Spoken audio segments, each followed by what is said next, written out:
Нағыз ер азамат өмірінде 3 нәрсе жасау керек. Ол ағаш отырғызу, үй салу және ұл өсіру.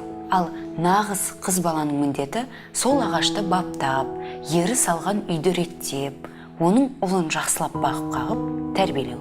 Бір сөзбен айтқанда, қыз мақсаты тұрмысқа шығу, бақытты отбасын құру. Біреуге бұл уақыт ерте келеді, біреуге кеш. Және де бұл бақытты сәттің күтпеген жерден келетін әдеті бар.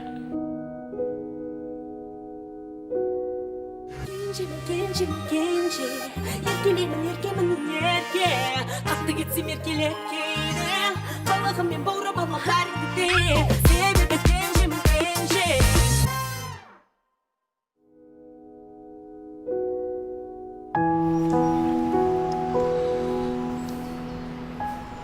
Кенже,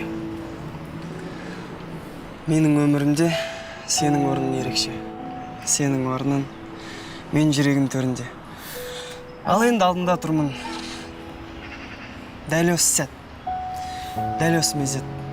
Артымда өткен шақ, алдымда болашағым. Және де мен сол болашағымды тек сенімен өткізім келеді. Қымбатты Кенже, менің өмірлік жарым болуға келісесің бе?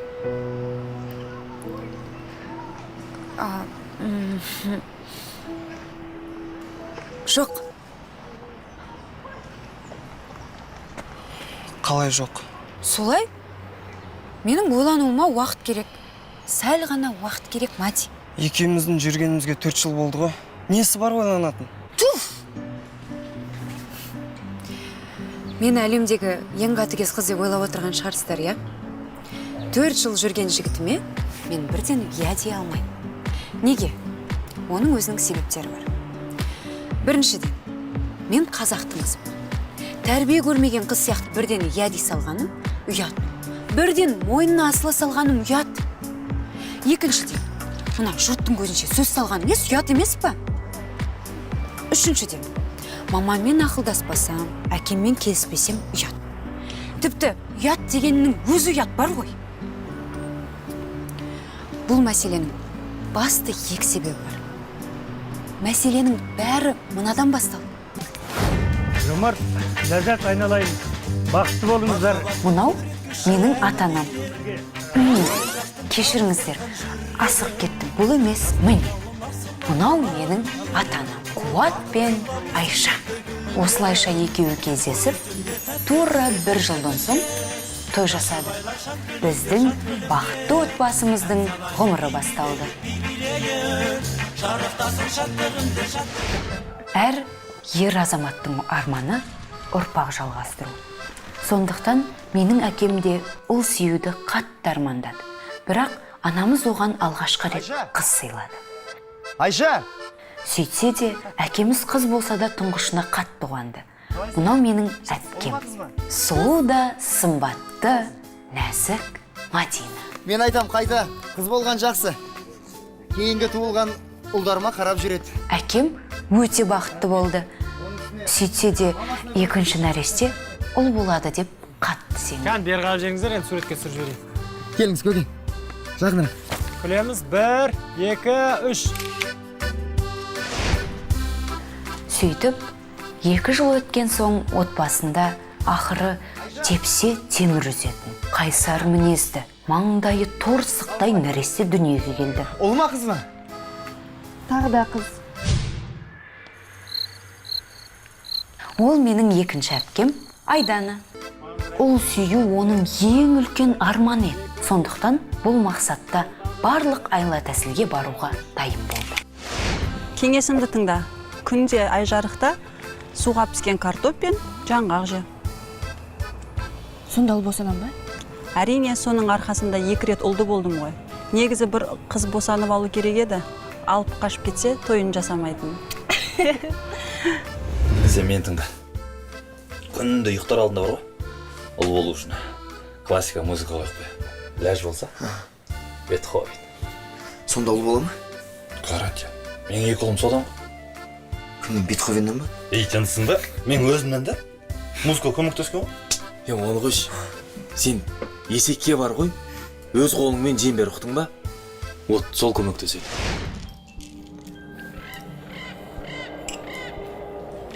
қасқа, қара қасқа, тас тасқа, таза тасқа.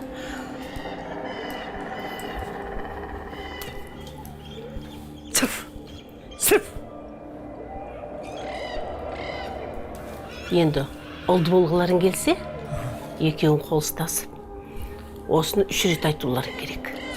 Тас тасқа, қара қасқа, су. Ал сен таң бозарып келе жатқанда 10 жұмыртқа ішіп ал. Сонда көмектесем апай? Әрине көмектеседі, көмектеспегенде. Өзіңіздің қанша балаңыз бар? 4. Төртеуі толы шығар, е?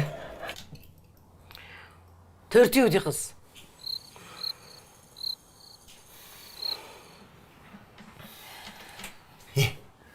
Мен саған айттым ғой, осындай пәлелерге жоламайық деп. Қайдағы жоқ пәлелерге алып келіп. Қас-қасқа, тас-қасқа, сүф, бит қой өнеңді көмектеспейді. Жүр, кеттік.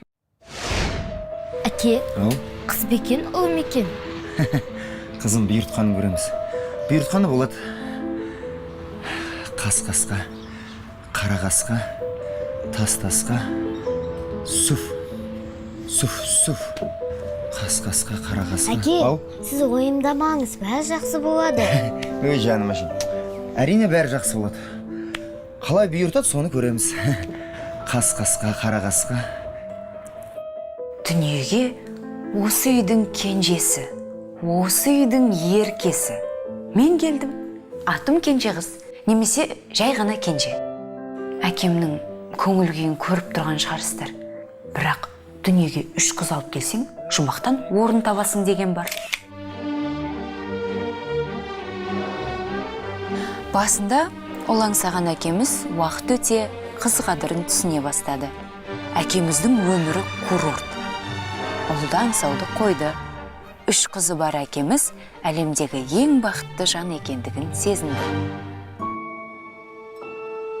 Үшеуміз де 3 түрледік. Мадина нәзік, Айдана ер мінезді, ал мен ерке. Туған апалы сіңілі болсақ та, біздің айырмашылығымыз барлық жерде байқалатын. Құрметті ханшайымдар, дайынсыздар ма?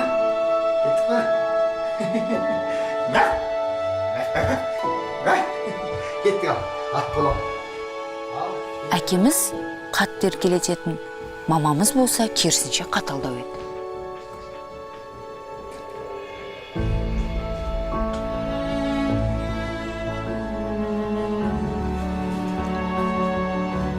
Тағы да қайталап айтамын.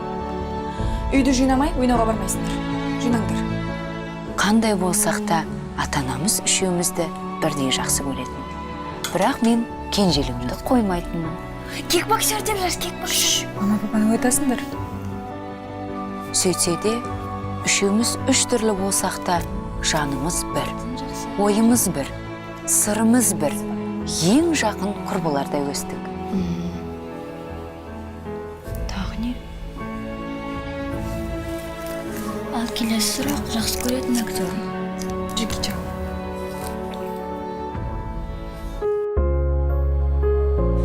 Әр бой жеткеннің арманы өз ханзадасын тауып, бақытты тұрмыс құру. Біздің кездескенімізге 2 жыл болды. 2 жыл ішінде мен тек бір зат қана білдім. Мен сенсіз өмір сүре алмаймын.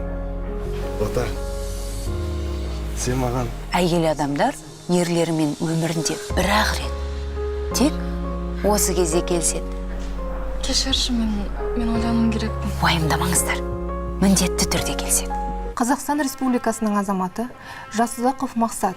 Сіз Қазақстан Республикасының азаматшасы Әлібек Әсеммен заң... Бақытты сәтке азақ қалғанда қателесуге қорқып қобал жетін кездерде болады.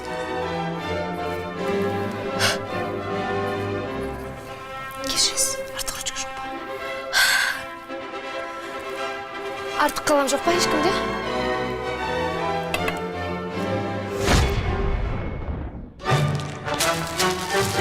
Бірақ тұрмыс құруға асықпайтын да қыздар бар. Мен тіпті оларды танимын. Өте жақсы танимын. Салмасы па Мадина Қуатқызы? Салмасы. Ғазиз, кір сабағыңа. Бұл менің үлкен әпкем Мадина. Мадинаның өмірінде бір ғана махаббаты бар. Бір көргеннен ғашық болу деген сөз сол толқын іспеттес. Ол тән құмарлығынан туған, жалт етпес сезімі ғана. Алғашқы лап еткен сәтте оның көрінуі де ықтимал. Бірақ бұған қарап таңдануға болмайды. Тән құмарлығы алдамшы, өткінші, тұрақсыз сезім. Онда шынайы махаббат қалады. Тереңдік жоқ. Айғыз! Ол кітап. Болды енді. Кішкене сыртқа шығып, таза ауа жұтып, демалсаңшы. Иә, жұрт балаларына кітап оқыта алмай ұрсып жүрсе, біздің үйде осындай ұрыс болады. Ойпырмай, осындай да бала болады екен.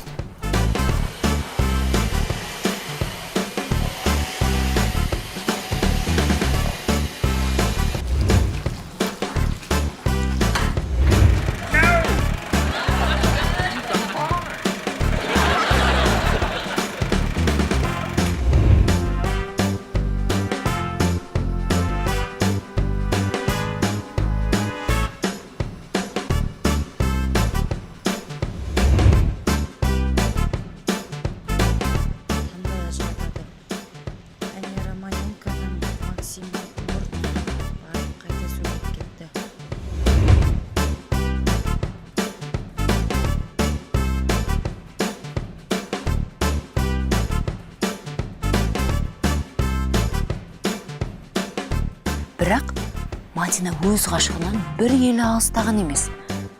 Тіпті кітап оқып жатып, кітап оқиды. Арипжанов. Бар. Батырова. Мадина Қуатқызы, сүйеніші, Батырованы алып қашып кетті ғой. Алып қашқан нес? Кіп кішкентай қыз ғой, әке-шешесі біле ма? Ой, бәрі жақсы, уайымдамаңыз. Ал, құтты болсын ал. Жалғастырайық. Отарбаев. Жоқ. Ол қайда? Ой, сол Отарбаев қой, Батырованы алып қашқан. Ай, сендер қызықсыңдар, Қайда асығасыңдар? Жассыңдар ғой енді. Үйлену оңай, үй болу қиын деген. Сабақтарыңды оқыңдар. Жұмыс істеңдер. Көлік алыңдар. Үй алыңдар. Одан кейін бар.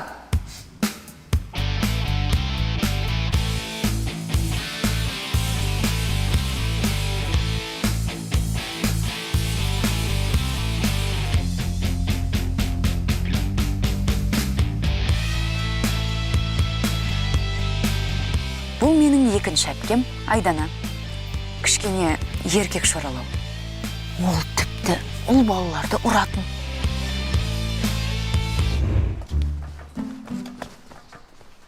Айдана, Ниғо, мен сені жақсы көрем. Ұнар саған.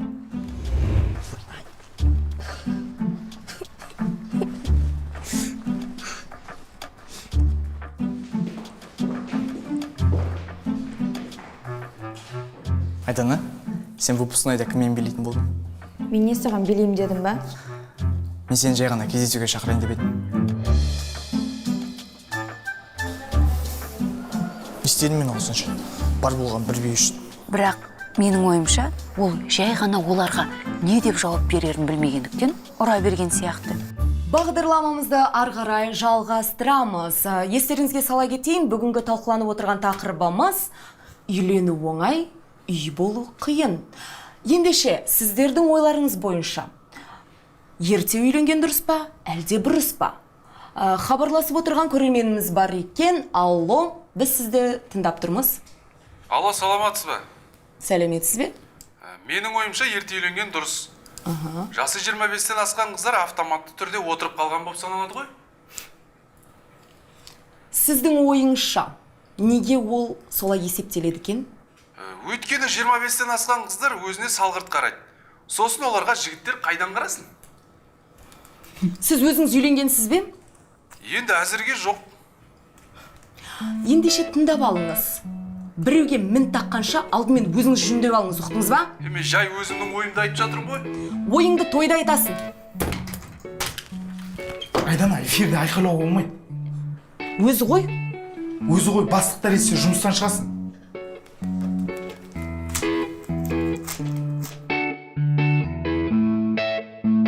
Ал бұл мен. Көріп тұрғандарыңыздай менің жігітім бар. Оның есімі Мади. Әпкелеріме қарағанда мен шынайы махаббаттың не екенін білем. Біз әлемдегі ең ерекше жұппыз.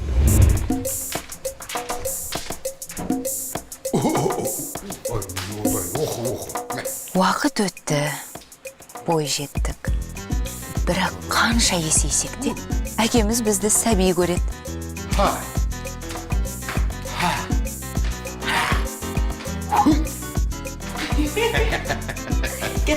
Ой, жарайсың. Ой, жүрегім olsun. Арқаға. Біз дегенде жаны қалмайды. Бірақ қыз қонақ деген сөз бар. Әкеміз күннің күнінде қыздары басқа үйдің ошағын жағады деген ойға еш көнгісі келмейді. Қатты қызғанады. Үй маңына еркек атауына жолатпайтын. Бергет. Енді келетін болсаң аяғын сындырам сен.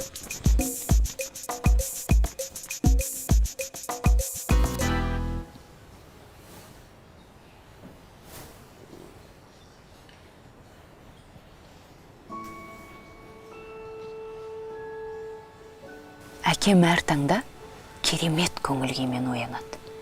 Оның себебі де бар.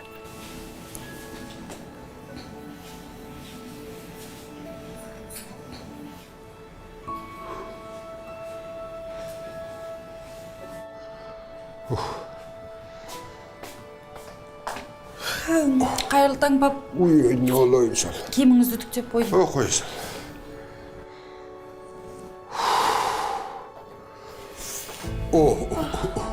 Қайырлы таң, пап. Қайырлы таң. Көлігіңізді оталдырып қойдым. Жуаса шананы төсеніш жақсы ма? Кір болып қалды. Сәлем, папочка. Сәлем. Өзіңіз ұнататындай кофе. Қоясың. Ой, айналайыным сал. Ал. Жұмыстарына қалмаңдар. Иә. Бірақ бұл көңіл күйі ұзаққа бармайды. Ай! Неме жетісіп, керіліп, созылып тұрсың? Бол жуын. Құдалыққа кешігеміз.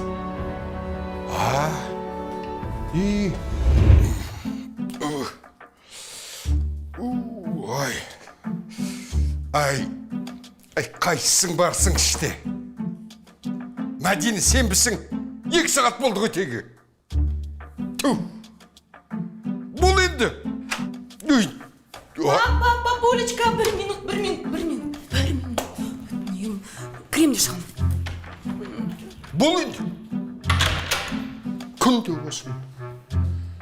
Өзіме бір жеке ванна жасатып алмасам.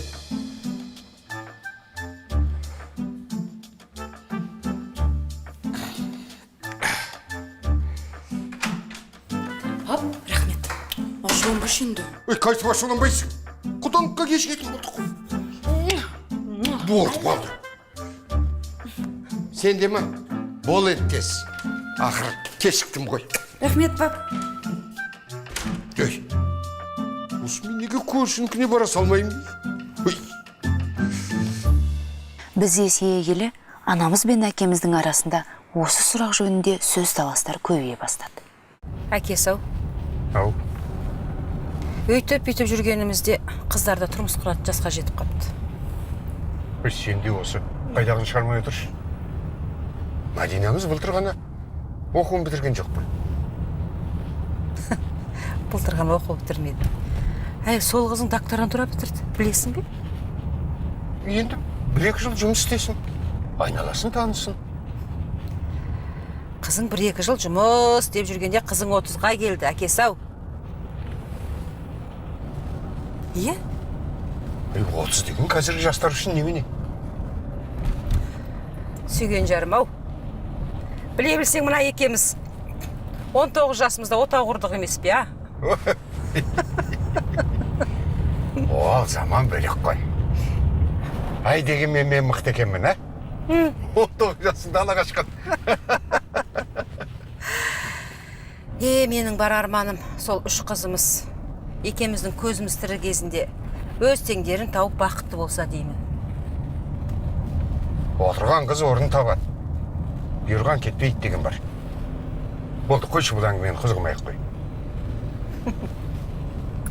Әлпештеген әкеңнің аппақ қызы, ақ келін боп аттадың, ақ келін боп аттадың, босағаны.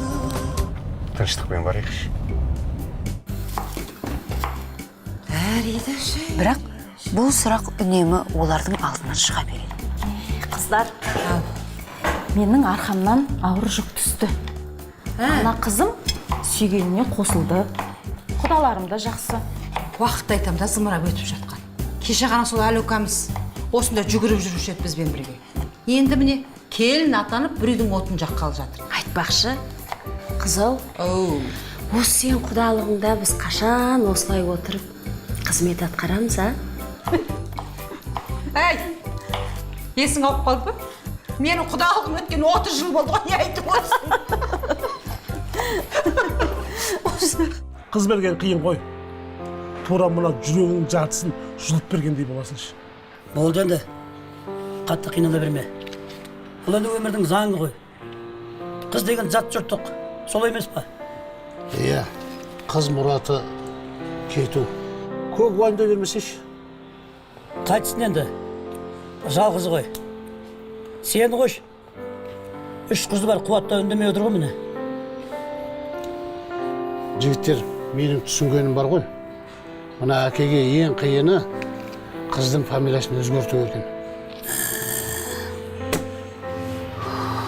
Не болды? Әкеш демек. Ой, Қуат қайда кетті, ойнайсың ба? Мынаған не болды? Қуат темекі шегіп өшеді ғой. Иә? Яғни жүрегін ұстап кет, баршы. Осы өтірік түсінбегенде қош осықты.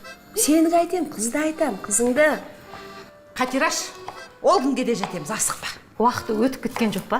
Жоқ, ай. Сендер менің ол қызымды білесіңдер ғой. Ол мектепті Қызылға бітірді. Университетті Қызылға бітірді. Одан қалса анау аспирантурасы бар, докторантурасы бар, магистратурасы бар, бәрін Қызылға бітірді емес пе? Қазір білдей бір университеттің мұғалімі отыр. Тең-теңімен, тезек қабымен деген. Ай, құрбым-ау, диплом оған күйеу бола ма? Жоқ, ай. Ештеңе жоқ. Бағы ашылам десе, әні металлургтен де ашылады. Өз біреуді металлургқа бергенде. Теңімен дейді. Қызау. Екінші қызыңшы? Айдана. Айдана, күйеуге тие ма, әлде келін ала ма? Құдай сақтасын. Не айтып жатсың? Енді өзі бір түрлі еркек шора ғой. Еркек шора. Айтпай десе осы бар ғой, тілімді қышта дей. Кеше ғана емес пе осы ауылда түйе сауып, ана балалармен бірге жарысып, бададан сиыр қайтарып жүргеніміз. Енді бұл әйел болып қалғанын айтамын да. Отырыңыз ғой, ештеңе жоқ. Ол да бір күн әйел болады, ештеңе жоқ. Ол Айданаңның бар ғой, бір мінезі бар өзінің. Ол өзін дегеніне жететін қыз.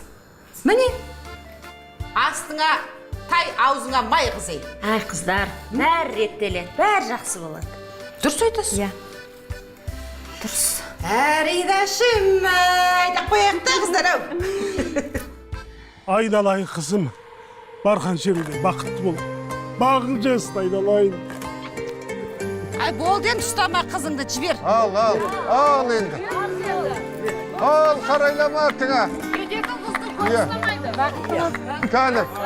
Ал. Барған жерде бағың ашылсын. Қай жарысың. Міне. Қарайлама. Не болды саған? Қуаныш, жасым. Үйден жет. Әкемнің ерке қыздарын қаншалықты қимайтынын анам енді түсінген сияқты. Меніңше барлық әкелер сондай. Міне, осылай. Бірақ түбінде бәрібір ядем ғой. Қайда барам мен? Сүйем ғой оны, сүйем.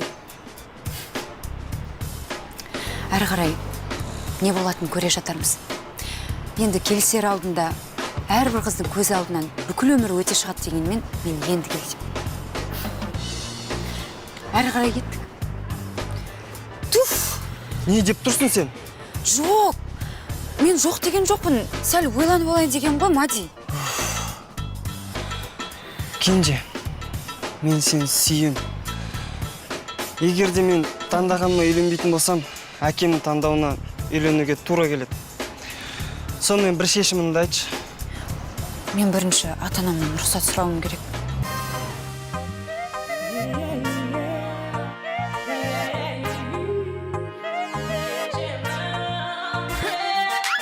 Шоңды келтіріп болады түнде, кейде тіл алмай қояр қолың сілте. Ұрсып айғайласын көздері мөлдіреп, алданасың кеншенің орны бөл. Қандай болса да бәрібір бәрін ойлайтын, көріскенде сыйлықтарға тоймайтын. Бүлдіріп қойып екі көзі мөлдіреп, алданасың қылығына ешіреп. Бірақ та айта сөзім бар, кеншенің түрі көп, түрі көп, қылығы түрлі боп, түрлі боп. Менде де кенжемін, менде